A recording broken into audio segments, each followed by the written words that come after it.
Hello and welcome to IGPP Expert Talks AI Special Series. When we talk about artificial intelligence today, the conversation is often dominated by models, algorithms, regulations, and innovation. But rarely do we pause to ask a much more personal question. How is AI changing us? How is it influencing the way we think, the choices we make, our relationships, our identities, and even our sense of purpose?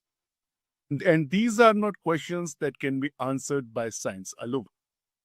They require us to understand people just as much as technology.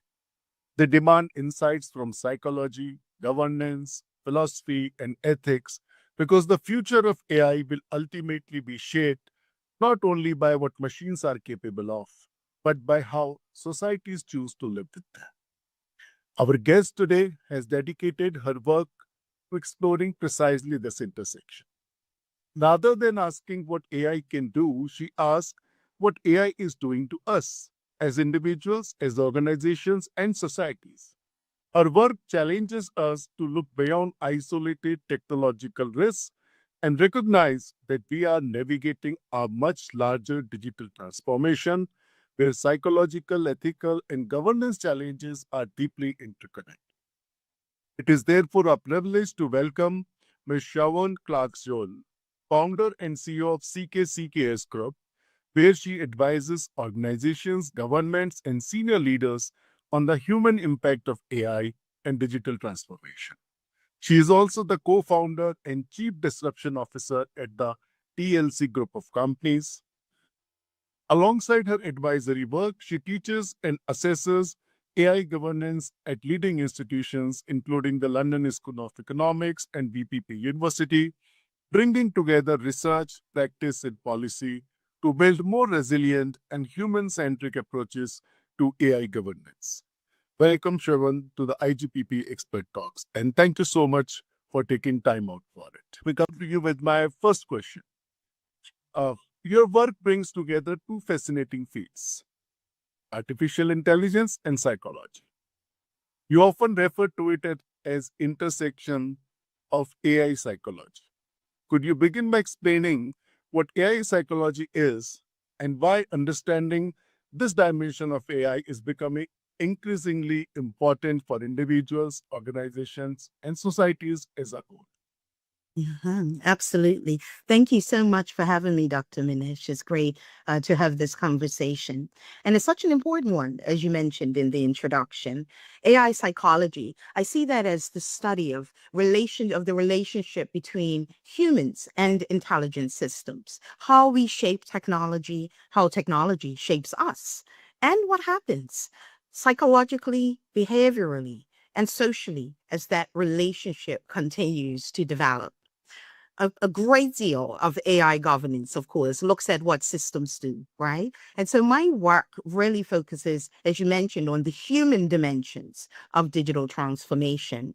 And so for a long time, the conversations that we've been having through CKC Cares has been looking at governments, organizations, communities, and how the technology impacts the decisions that they make, how we go beyond really just looking at the technology and how we make it a part of the way that we live. So it's becoming a part of our cultures, which is very different to working with a calculator, if that makes sense, right? A calculator is part of the culture, but it doesn't impact us the same. So, and we're already seeing, of course, sir, globally, we're seeing how it's impacting the way people think, right? Your book, The Digital Polycrisis, begins with a powerful argument that today's digital challenges are not isolated crises, but part of a broader digital polycrisis. What led you to this idea, and how is a digital polycrisis different from simply having multiple technology-related problems? Good question. To understand the digital polycrisis, I think it's helpful to know that the book doesn't open or start with artificial intelligence. It opens with my grandmother, who used old toilet bowls, believe it or not, and planted flowers in them. So she gave a really interesting example of taking something practical and finding a creative way to make it beautiful. Now, that was intentional because immediately you know from reading it that it's not a technical manual, right? It's a book about resilience, curiosity, creativity, human ingenuity, and our ability to transform through uncertainty and create an opportunity through that. And so the book really builds on the broader concept of polycrisis by exploring, what the interconnected disruption looks like. And that, as we've discussed, you cannot have digital transformation without human transformation. We are changing just every day using technology, learning about technology, having a conversation. We're learning, we're changing every second we engage with it. And so the central argument is that, human beings, we've been living through an era of interconnected digital disruption that cannot just be understood or governed in isolation. And looking back, I think that one of the things I find the most interesting about this is how many conversations we're having already around human oversight, workforce transformation, digital resilience, and ethical AI. These have become mainstream. And I talked about it back in 2023. It was published in 2024.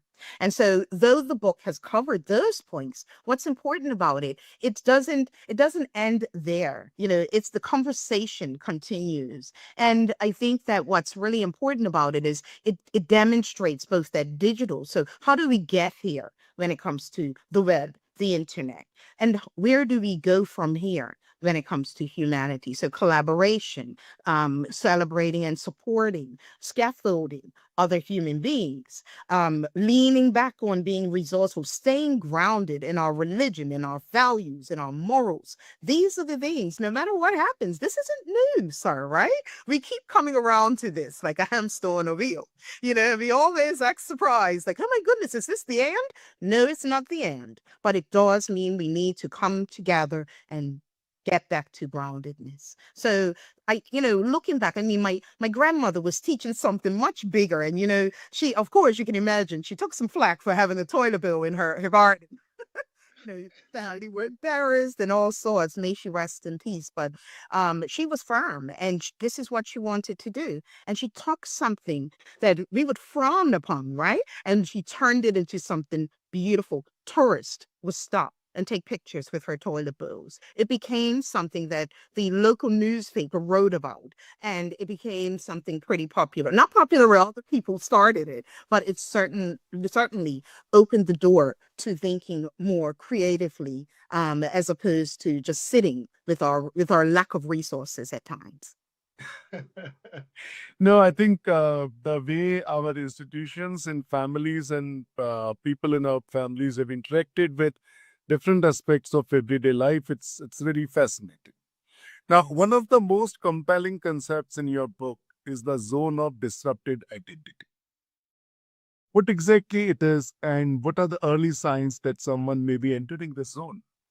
Yeah, I mean, once you start digging, you come across more things because humans, I like to say that human beings are edge cases. We are not a template, we're not a stencil. We are unique in many different ways. And in that, we respond in many different ways. And so the zone of disrupted identity, or ZDI, if you wish, it describes the space between who we were, who we are, and who we are becoming in response to the rapid change around us. And so historically, again, we've always had to adapt from the beginning of time. Today, technological change, it's happening at a pace that if we are fair, individuals and institutions are struggling to absorb, to understand, and to find themselves in it. The early signs are often quite subtle. I talk a lot about the silence of how we make decisions, how we feel and how that impacts the decisions we make.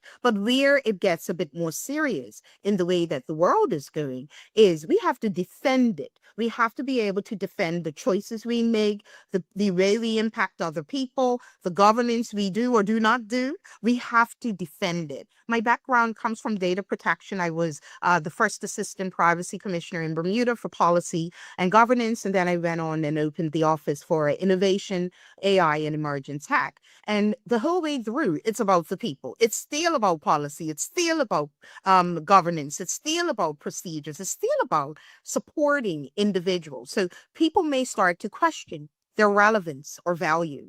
They may start to experience increased anxiety about keeping up with the change that's happening or become more and more dependent. And none of these are new. We're talking about each one of these things, but in silo, right? They feel disconnected from skills and identities that once used to define who they are. In organizations, we may see it manifesting as disengagement. They're just not as connected. You see it in schools too, in education, right? As a teacher myself, a lecturer, you see students not even trying, immediately putting something into ChatGPT or another tool. So what I find really useful is to not ban the tools, but to teach people how to use it. It's not going to vanish. It's right here with our very small computers now. We've seen it in a short time. Look at how far we've come with technology. The unfortunate thing is we haven't come so far with humanity. And so it's very important that we support people with knowing how to deal with the distractions. So a notification is designed to distract you. Digital discipline means as an adult, 21, 22, 23, we want to be called an adult. It's more than just an age. So as an adult, we make decisions and we're held accountable for those decisions. If you know that temptation is there, why put it right there to disrupt you? So we want students to make a conscious decision to put their phones away, not follow just the policy. Now, I've used it for education, but that's in all environments. We want people to make that choice and to really see who they are, how they're changing, and all of the change that's happening. So ZDI or ZDI is not a diagnosis, it's not judgment, it's more of a lens of where we are, a mirror, if you wish. It reminds us that transformation is not just a technical exercise.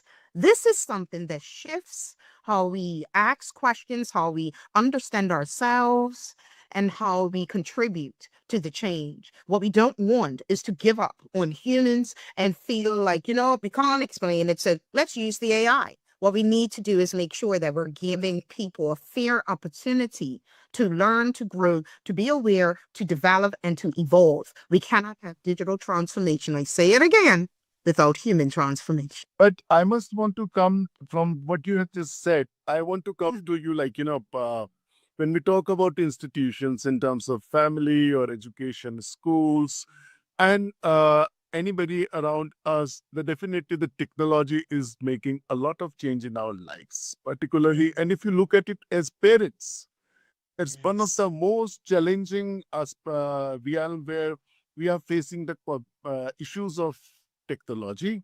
And sometimes, even in schools, the professionals, they sometimes feel constant pressure to adapt to AI, new technology, and a kind of risk where you feel like you're becoming irrelevant. And from a psychological perspective, what does prolonged exposure to this pressure to do to individuals, organization, and workplace culture? I mean, as human beings, we were never designed to operate in a permanent state of adaptation, right? We feel that we must constantly reinvent ourselves to remain relevant, and so it does create chronic uncertainty, right? And over time, that impacts our confidence, our creativity, and our psychological safety. But of course, the reality is that things are changing. And I like to say to students that it's like a spectrum, right? You can have someone who does not want to change. That's it. They don't want to do anything different. And if we're honest, we have a wide range of individuals in most institutions, even families, right? We've had all sorts of people. And age doesn't matter, sir. Prestige, degrees, none of that matters. Your personality and your preference is your reference and your personality, right? And it does mature, evolve over time, but you are who you are. And so when it comes to individuals, it is a matter of, one, I find being a little bit more authentic, because because we've been taught not to be authentic. Passive Yes. aggressiveness is a business, a business, okay, right? To not say what you mean, to be kind and not really. But then how do we feel when that person is maybe let go, but they never knew the truth? So we make it okay not to tell the truth, but it's okay to let that person go without having that full transparency. So I know it may make some people uncomfortable, but a lot of what we're talking about is not impacts of AI on humanity. It's how humans have been working with each other for years, Dr. Manish. This is what is being uncovered here. The mirror, right? Are we showing up? What are we doing? So yes, that type of confidence, a lot of people, they built their house on it's not been steady or sturdy foundation. Okay. It's always been chasing the A in university or in education, not genuinely following their passion, their interest. So now we're taking a job because we need to pay our bills, right? Yes. How much of it are we passionate about? We're so disjointed in the world, like what we love and what we study. At first, when we're young, our parents encourage us to be whatever you want to be. And then you study. And then they say, just take a job. You just need to get a job. You can build. Come on. So our identity has been shaken from very young. This is not brand new. This is something that, yes, education, institutions, churches, temples, families coming together and thinking of this in a more societal way. How can we support people and not everyone's bringing out AI to talk about this. It's not about AI, as I said in the book. This is about people. So how are we supporting people? How are we helping them to feel more safe, showing up with their concerns, their questions? How can we expect them to speak up if they don't speak up because they don't feel safe to do so? But we want them to flag the AI when it's not giving the correct information. How? If they don't even want to speak up because they're unhappy or they're uncomfortable, or they don't like the way you spoke to them. So of course they will resort to just kind of going with the boss said to use the AI, just use it. But it's wrong. But I know what he said to use the AI. What are we creating? We really need to think about at the human level, but then at the organizational level, it creates those cultures of performative competence, right? Where we perform that we know what we're doing. We pretend, we follow the blueprint. We're too afraid that we may lose our job, that we may be judged, well, that we may be added to the list. This is such a interrogative question in a way, which is putting together a lot of thoughts in my mind in terms of, as human beings, we all have evolved from whatever animal kind we were, and we have got into a social system, and we are following the folkways and mores and rules and regulations of a society we are living in. And that's how we had been growing over last years. And good thing was the speed of this change was not as fast. So we had adapted as societies, as individuals, as families. But today, with the kind of velocity of technology, the changes in technology, it is something which is just making us kind of, completely dissolve our identities of the first half of our life, maybe first 20 years, and then see what is happening now. Yes. So in this perspective, I think this is something I really, it becomes a difficult question for all of us. So you are also arguing in your book that, the ethical compromise often happens gradually rather than dramatically. And how can leaders recognize when the pursuit of efficiency is beginning to replace values? More broadly, what is the biggest misconception we have today about AI-driven transformation? Yeah, I mean, ethical compromise, it's not a big announcement, right? It happens very silently in the background. When we say things as an organization, like we'll revisit that later. It's only temporary. Everyone else is doing it. We can get to a place where leaders that should be paying more attention to what's happening, they're more concerned, as we know, with the efficiency, the productivity, and the consistency over the transparency and human judgment. So, the question in every meeting, can we automate this instead of should we automate it? Should we make this, a task that the agentic AI is going to manage. And so often I say to students and to clients to take a sheet of paper and divide it into two categories. Think about how many things that we do in our current role that we could that's not actually at the level that we perform at, right? That we genuinely can perform at. So if you are at a very high level, how much of your work is actually not aligned at all to the level that you're at? Do you do some filing? You know what I mean? And so by identifying how much of the work we do is actually requiring the critical thinking, the nuanced thinking, the oversight, the strategy development, the human side. So human meaning, again, not we should do this, or can we do this, but should we? We have to think about it beyond just the productivity side. And so I think one of the biggest misconceptions is believing that AI transformation is primarily a technology project, because I think it's a leadership, culture, and capability project. We can purchase the best tools. We've spent years now teaching people how to prompt. I'm a certified prompt engineer, right? And so we've been teaching specialized ways to talk to the technology. And look at us now. We can pick up the phone right now. Hey, ChatGPT, can you tell me this? None of that is specialized and perfect, right? And so certain industries and for certain purposes, you still need very solid and very robust prompt engineering. But the reality is that we're talking here about people. So leadership, culture, capability. And it's important to note also that productivity and capability aren't necessarily the same thing. So organizations need to understand what capabilities they're gaining and which ones they're losing in this rush to develop so much around digital transformation. So if your people lack trust, digital resilience, clear governance, then your transformation efforts will eventually stall. And technology, it scales capability, but it also scales weaknesses. It's going to bring it to the light, right? Where there may be gaps. AI didn't create poor leadership, governance, or unhealthy cultures, but it arrived in the middle of them.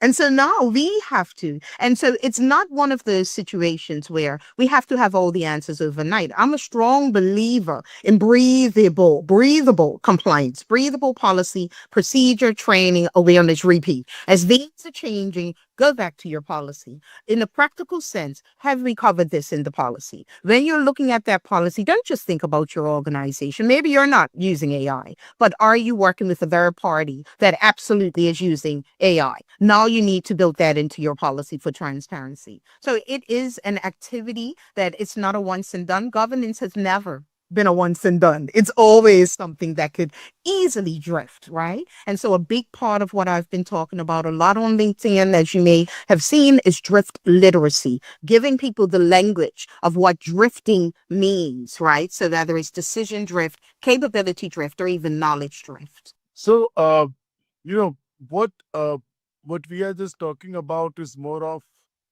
uh, not just technology. It is, as you had said, it's polycrisis. I would say it's also the kind of the poly learning. We are learning from everywhere. And you are introducing something in your book which is called human scaffolding as a framework for building resilience. Could you explain what it is and why you believe resilience should be viewed as a governance and organizational responsibility rather than merely an individual one? Sure, absolutely. Of course, when we talk about education, you've perhaps familiar with Vygotsky, and so he talked about the zone of proximal development, I believe is ZPD, and so or developmental proximity, and so a lot of human scaffolding and zone of disrupted identity, it builds on the concept of providing that scaffold for education, and yes, we lean into construction, right? When we think of a scaffold in a very practical sense, it's not permanent. You could give a man a fish or you could teach them how to fish. So this is about helping people to identify where their value is, because we haven't been taught that. Lots of things that could help us with the next step, we depended on family and the community to teach us, right? Resilience and those types of things. We taught to the topic in schools often, right? And we learn things from, implied things in many ways, right? right? But often we teach to test, we teach to those things. And the reality is that the average person also talks about a job. They study for a job. What do you study? Oh, I want to be a lawyer. Oh, I want to be an accountant. That's a job. So if they decide we don't need any more lawyers in the world, what happens to those individuals? What happens to their identity, their confidence, and everything else, right? I believe in career clusters. And so that goes, and a career cluster would be, I am interested in finance. Now that's a wide gamut, whether you have the means, the resources to go as far as a certain career, or you stay within the cluster. Now we have people that are in the area that they enjoy, not people pinching kids under the table because they don't like kids. And I say that, of course, not making a joke of abuse, but the point of people in roles that they should not be in. We can go as far as children and seniors to have that same example. And so human scaffolding is a framework that really looks at the structures, the support, and the relationships that help people to thrive in these complex environments. For years, resilience has really been framed as an individual responsibility. We tell people to be more adaptable, more resilient, and more digitally literate. But resilience, it doesn't just come in a vacuum, as we know. People are shaped by what's happening around them. Leaders shape the culture. I mean, if a leader has a bad attitude, of course, the team will likely have a bad attitude. They might even give it to the leader at some point. And I say to my students, even if you're a worker, an employee, and you have a bad attitude, don't you want to have a promotion?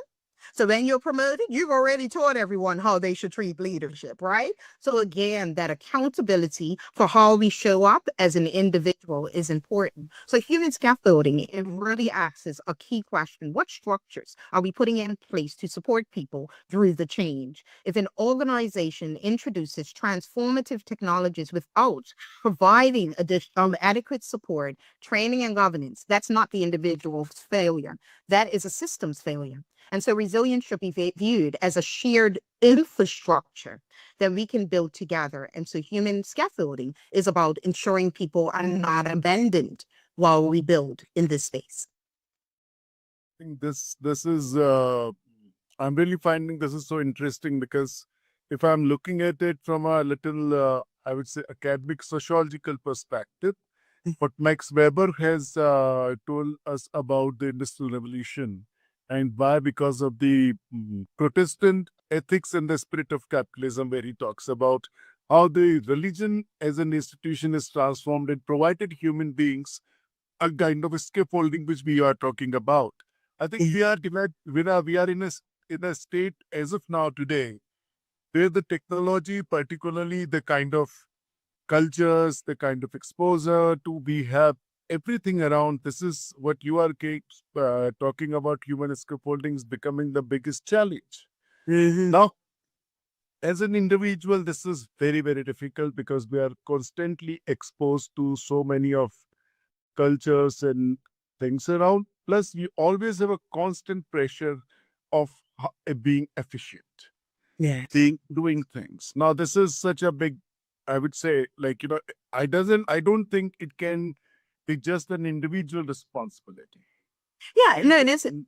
Yeah. It isn't. It's but each individual in the system. That's really my point. Not an individual has to take on the whole system on their back. None. But each individual, and I think that we've been through at least a generation that has felt, well, it's the business problem, right? Well, I just do my job. But now we can't get away with that. There are even data protection laws that hold people responsible for their decisions. And so that's what I mean by that, sir. Each individual, if we do our part, if we are our brother's keepers, so to speak, right? We do our parts, then we come together and we're able to build that scaffold that helps the next generation. That's what's important, that we are helping the people who don't have a voice yet. That's true. Do you think as a society or as governments, something is happening towards the direction that we are providing a scaffolding to all the human beings? Yeah, I mean, there's a lot of amazing stuff that's happening around the world, right? I mean, the work that you guys are doing at IGPP is fantastic. I love looking at the videos and everything. And I think this is exactly what we need to do. I do think that there are quite a number of silos there, and it's so competitive, which we knew would happen. Everyone wants to be the one singing the song or ringing the bell, but we need to make sure that when the bell is rung and everyone understands that we have a quilt, if you will, a global quilt would be amazing to catch people. Because the reality is, again, lots of individuals have been just kind of making it through. They've been the world's so imbalanced in terms of opportunity and access and inclusion. We have major human problems, right? So we're adding the technology on top of it. It means that we have to put that action, just like a student who may be really good at math, but they struggle in, another topic, they have to put that extra time in the other topic, right? We have put, again, so much time and energy around data, cyber, well, the internet, computers. We could go back as far as we want. We put so much energy into that. We've got smart, everything around us. Robots are popping up now. Am I excited? I like to say that I am not anti-AI, I'm pro-human. So yes, shall we have innovation? But we have to make sure people are safe. Yeah, I think that is one thing which I really want to explore more, and because you have already worked on it, because as you said, as societies, as countries, as economies, we already have a lot of problems in terms of who is getting what. A big section is always kind of keeping behind in terms of opportunities. Now, you are saying, the technology is also adding more to it. Then what I would mean, we've happen seen then? everything we've been fighting for think about it for 1 second, Dr. Manish. Whatever we've been fighting for years is what we're seeing, a lot of it turning around. Women are fighting for their rights. It's all over LinkedIn. Everybody, like people are talking. Right now with so many individuals that are being impacted by the job market. There's conversations about whether fairness is happening behind the scenes. So we're basically uncovering things that we never put a solution to. We have to. I joke about the passive aggressiveness, right? On one side, you've got passive. On another side, the furthest extreme on the spectrum, you've got aggressive. But you've got something in the middle, assertiveness, someone that is not afraid to speak up and to say something that other people may be thinking, may be considering. We need those people to speak up more, to say that the AI is wrong. We need them to say that this is, how we're doing this is not thinking about this particular group of people. We need more assertiveness, and that means that we have to support people to feel safe. That's ultimately what everything that I talk about and I do is all about. People being treated fairly, people having a safe space to evolve, and us being able to enjoy innovation in a way that keeps us safe as well. I love your analogy of what you have just said about passive aggressiveness. That's very interesting. Finally, if my last question is, if governments were to adopt a digital polycrisis lens, how would AI policy making and governance look different from the approaches we see today? Yeah. I mean, again, we're starting to see elements of this emerging everywhere from the EU AI Act, UNESCO's work, your work. This is major stuff that's happening and under in a digital polycrisis. And AI, of course, is a societal issue, right? So, education ministries working alongside labor departments. I think we're seeing that in many jurisdictions. We may need more of it, health agencies collaborating with digital regulators, policymakers considering not only the economic outcomes, but the psychological, cultural, and societal. I actually wrote a piece. I do a lot of writing in a publication called VKTR, and I have one talking about astrology and astronomy having a divorce, right? Because of people studying this, the early in early signs of education being formed, right? We had a number of philosophers that used to review both astrology and astronomy and provide guidance and support around those things. And so there's lots of things that we're seeing different approaches, to how people are being impacted by the change. So human oversight, that it evolves into capable human oversight. So not just whether humans are in the loop, but that the person has the capability, the authority, the time, and the support to exercise meaningful judgment. When I think about digital polycrisis, it doesn't stop at disruption. It asks what we're going to do about it. And if you think about revelation in general, it's all about what happens, the beautiful thing that's evolves from this, like the toilet bills and the beautiful flowers. That's very So it's what we can create together, I think, is the most exciting thing. So yeah, the book begins with my grandmother and turning the old toilets into floor. Of course, she disinfected it first. Of course, she did all of the governance and the compliance and the due diligence, right? But the lesson wasn't about gardening. It was about beautiful things that can emerge from unlikely, unseen places. And so many people feel the disruption or uncertainty right now. In my role as Chief Disruption Officer, I just want to encourage them to think of it as, think about what happens at the end of the rainbow. So be kind to yourself. Think about how you can develop in this. And so for some people, it really is going to be, a switch in what their focus is in terms of what they're studying or what they're learning about themselves. And then for others, it may be a complete shuffle, if we're honest, Dr. Manish. It may be where they were not in that role. And as we see jobs and roles shifting, it's not a scary thing. This could be an opportunity for you to now get it right? And so we can turn every one of these things into something positive. I don't see AI and technology going away, so we can stop that conversation. I don't see it slowing down neither. So we can stop that. And now we need to focus on the people. How are the people being impacted? And have we done everything we can for ourselves and for the people that we care about? that's an interesting, I would say, interesting conclusion. But one last thing has come to my mind just now. What is your take on the AI companies hiring philosophers these days? Hmm. I mean, I think it's needed. I think, remember, I'm all about multidisciplinary approaches. So I think that's a smart move. My question, of course, will be deeper. It will be, well, what are they doing with it? How are they using the information they're giving?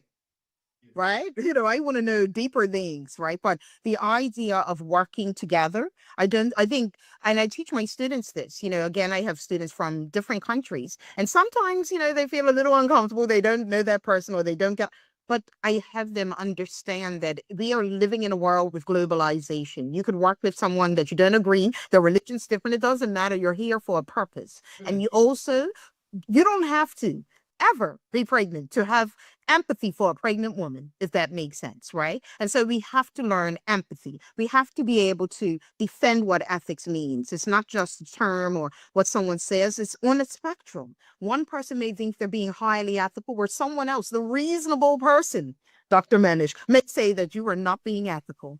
So businesses, and one last thing with what you are asking, go beyond the code of ethics. It's easy to have a document. We need to make sure it aligns with the culture of the group that we have, the organizational culture. That's what we need to make sure, so that people do it, they use it, they refer to it when the time is right, not refer to a document. It becomes part of the culture. That's really, like, the way, I would say, adoption of different disciplines, different subjects, and their relevance to the technology, because it is affecting our personal lives, our societies, everything. That's a really interesting point. Thank you Yeah. so much for this conversation.